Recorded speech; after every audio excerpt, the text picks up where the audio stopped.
So, good day and welcome to my YouTube channel again. Sorry, we have been absent for some time. It's due to situations that is beyond our control. But we are back. I'm back for good.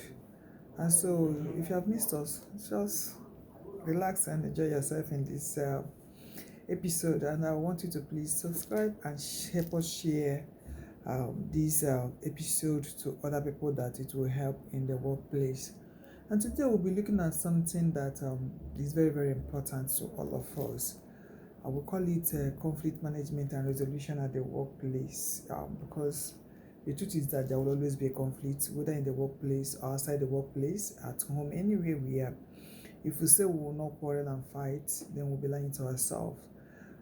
There will always be a conflict. The teeth and the tongue of always fight, talk less of people at the workplace that is coming from different background, different families, different culture, different religion. So conflict is inevitable. And when we talk about conflict, we're talking about the friction between two or more people at the workplace due to different ideologies, different opinions, values, objectives, or even our needs in the workplace. Your need is not my need. I want this, and you want to separate something.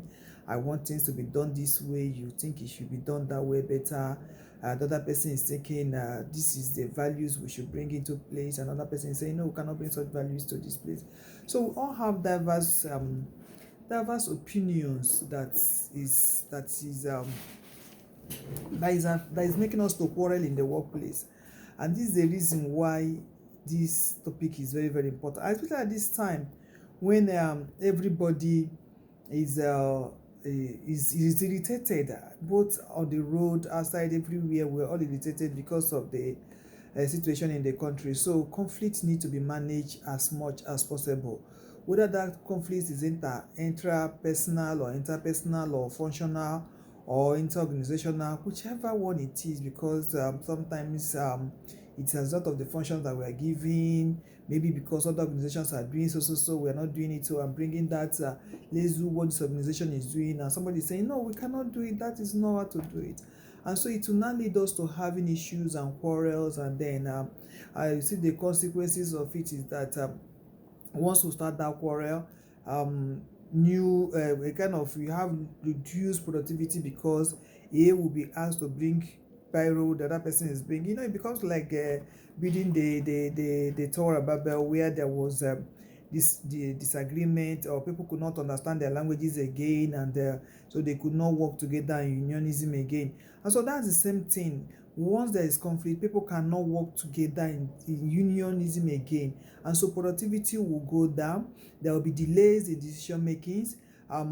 The cohesiveness of the groups will not be there, and find out that new facts and new things that need to be injected into the organization will also not be there, because I bring my own, you just say it cannot be, you bring your own, I say it cannot be, and so we start having issues. So how do we now tackle this conflict so that it doesn't escalate to such a way that productivity will be affected in the place of work? Number one, we should learn to listen to one another.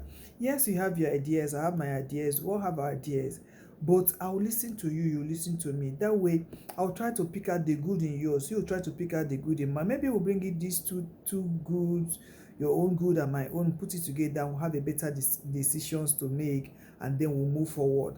And then we should also try to negotiate with one another, meet each other halfway in terms of negotiation. This is what I think you bring, this is what you bring, okay, can we take out this part of what you are bringing and what I'm bringing, and then just have this, we'll negotiate, and that is it. We should also try as much as we can to ask questions if we are confused. If somebody is bringing an opinion that you don't understand, or things that you don't understand, or things that you even think that it doesn't make sense, try to ask the person the question to try and explain exactly what that person means and how it's going to benefit you and that organization. That way you'll be able to sieve out what is good and what is bad. Not that you just carry the water and everything and the baby and you throw them away. No, look at it objectively by asking questions and you come to something. Then try to grow your communication skills. Some people don't just want to listen to what other people want to say. They made up their mind from their houses that as I'm going there, I'm going to tell them this and they must do it.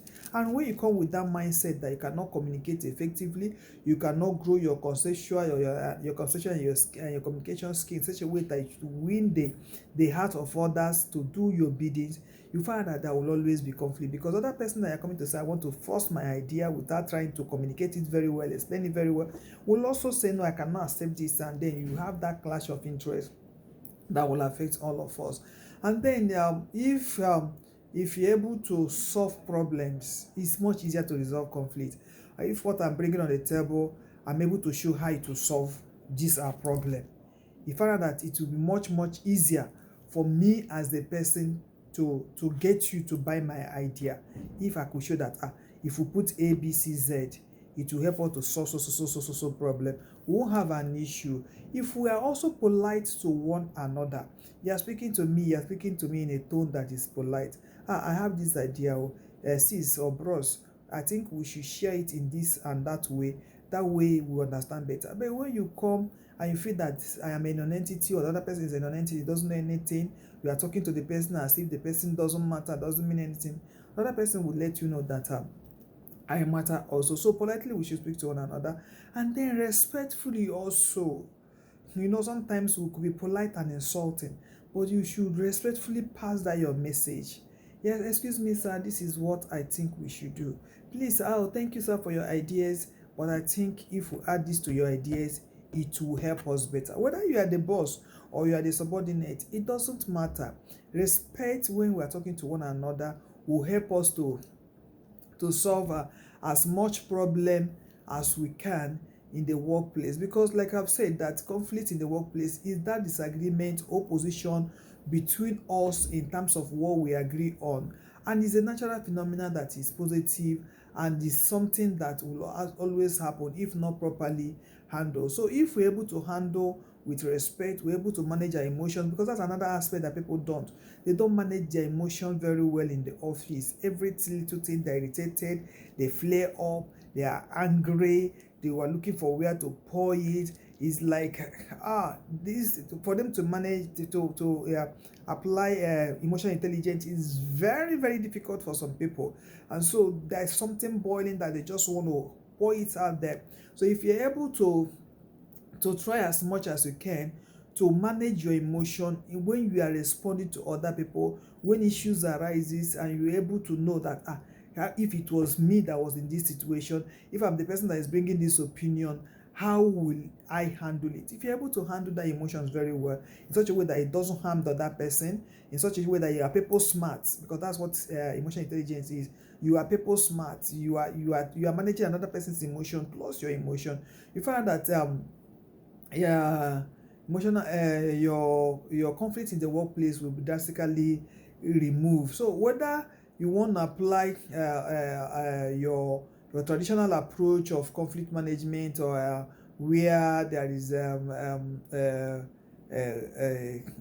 what do you call it, lack of communication or poor communication or poor openness, it should be something that you must apply it with wisdom, because we cannot take away that approach where our bosses, especially those ones that are in the older generation, that things that once I say it, even that person around me, sometimes they don't even communicate and they expect you to know. And those, but I'm thinking that if they communicate it and they communicate, even when they're passing it with authority, if they pass it with minding how it will hurt us, it will not be a problem. But if also we want to avoid it, we also should not we should also look at the human relations aspect of it and make sure that we interact very well and we don't hurt anybody, and that team performance is more than individual performance. And once we look at it from that way, we will be able to make sure that there is no issue. Also, if we look at it from that, we need to exist peacefully. We need to have a peaceful coexistence among all of us, and so as a team we need one another, we need a change, we need innovation that will come from each other's contributions or suggestions. Then we'll begin to align ourselves and begin to listen more to others and begin to digest others people's view. That way conflict will not be there for us to handle. So some of these conflicts in the workplace, what other things that will bring it in the workplace. Some people, their personality clash. Once you are the kind of person that you're always having this ego stuff, your personality clash will always bring conflict at workplace, because if you have this ego that you cannot bow down, I also have it, then they will clash one another. Then there will be issue. If their resources in the organization is also too small, that we are all scrambling for it, then there will be conflict in the workplace. If we have different opinions and we don't want to listen to each other, we'll also have conflict. Sometimes if the performance is very low, people don't know how to handle it. Once performance is low, you see everybody's angry with each other. It's your fault, it's my fault, and all those things, and then you see conflict. Also, if the authority does not know how to handle issues, conflict will always come, because issues will come. If there is also not just how to handle their employees, if they're also having leadership tussles, you find that it will begin to create divisions and begin to put alignment into all those leaders. Some people will follow leader A, some people will follow leader B, so the conflict will keep on enlarging. If there's also misunderstanding and poor communication, like I said before, if the goals and values that each and every employee have in the organization is different, instead of all of us aligning to the goal and vision of the organization, if we begin to put our personal goals and value differences there, we find that it will become a very big conflict for every one of us to handle. So for you to handle, like I said before, avoid people that will drag you into conflict. Just avoid, apart from speaking politely like this. If you know anyone that will have drag you into conflict in the workplace, please avoid such a person in the workplace. Change the topic as much as you can. That topic that will drag you into, because workplace conflict drags productivity down, it drags profitability down, it drags relationship down. In short, it kills the organization if not well managed. So anything that will drag you into it, if it's a person, I just gently try to avoid those things that the person will bring. If it is a subject, try as much as you can to change that topic. Some people say, please let this cause trouble. Okay, we'll look into it, and then you move away from. Then sometimes play the fool. We say be a smart child sometimes. Sometimes just allow it go. It doesn't mean that you are stupid, just that you want peace to reign in the organization. Also try to understand other people's view, their own point of view. Yes, they may be coming from where you don't know. They have ideas that look archaic and awkward, but try as much as you can understand their own view. Then see that there's always something, matter how minute it is, that is good from the other person's thing. See that one thing, add it to whatever it is that you have. I'm sure the person will be happy that my opinion was recognized, was added to it, and then there will be conflict. Also try to be quick to apologize if anything. If you feel that this thing is getting out of hand, or you have hurt somebody, the person is hurting, it's going to lead to conflict. Just be quick to say, I am sorry, I didn't mean to hurt you. I just think that idea you brought will not sell for now. It will sell for later. We'll still put it into consideration and see how it was. The person will be happy. Then for you that you feel that your voice is not being heard, instead of it, you allow it to lead to where it will lead to fight. Why don't you, as early as possible, make your complaint known? I've suggested the first one. I suggested the second one. How come my opinion? I'm complaining. I want my opinion to be heard. I want my issues to be put on the table. Let all of us debate on it. Whoever wins should have it. By the time you complain early, that is for you to bottle it up. At the end of the day, you are boiling, and before you know it, you are quarreling with everyone and all those things. And sometimes you see that this may even lead to fight. It may lead to people holding information and the rest that will affect the organization. So try as much as you can at that particular time to stop it. Then fight it out where it is necessary. If it is necessary immediately, please fight it out immediately. Use court or arbitration where you feel that this conflict is beyond you. You cannot handle it. Go to court. Don't fight it yourself. Don't create conflict. Admit your wrongs. If you find out that you are the person that is at fault, nothing. There's nobody that is infallible. So admit your wrongs. Sometimes if it looks as if it's getting to can turn it to a joke. I'm playing with you now. I didn't mean to hurt you. You see the person smiling. Then now have a mutual agreement that okay, I will bring 50, you bring 50, I'll bring 60 as your boss, you bring 40. Okay, 30% of your idea. Just have an agreement of some of those things that will come into it, and then it should be settled like that. And then try as much as you can when it comes to constructive conflict. Try to clarify the issues of the problem, try to solve that problem, try to be authentic in your communication, resolve all important issues as much as possible, build corporations where it needs to be built, and develop understanding with the people. If you want your conflict to be constructive, some people's own are not constructive. They just feel that this other person has nothing to offer.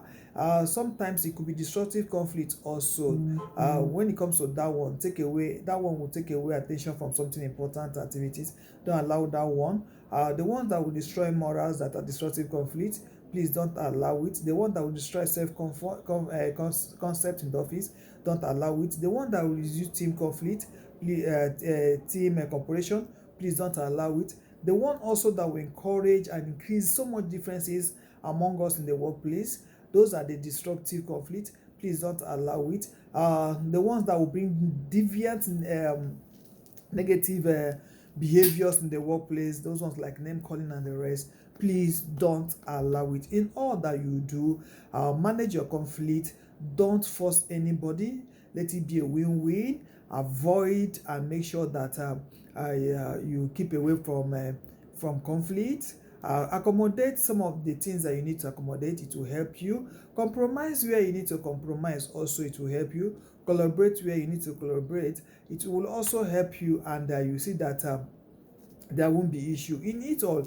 If you're able to manage conflict in the workplace as much as possible, you find that your employees will become part and parcel of your decision makings, and that will make them to feel that they belong. You find that to encourage people to work more because they believe that their participation is appreciated. Communication in the workplace will also improve. All stakeholders or shareholders will begin to recognize the benefit, all the differences that will be coming from each and every one of them, and that will help us to solve the problems that will be facing our organizations as much as possible. So, but where you said, okay, I'm not going to resolve conflict in the workplace, just be sure that time will be wasted, productivity will be lost, your organization reputation will also be lost. There will be so much sabotage, thefts, damages of all kinds will be in your organization.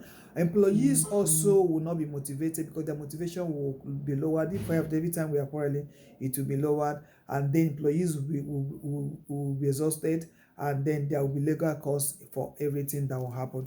So that's where we'll stop it because NEPA has told us that we need to go. See you next time, and God bless you. And please help us to subscribe and share the message. Thank you so much for having me for this week. God bless you.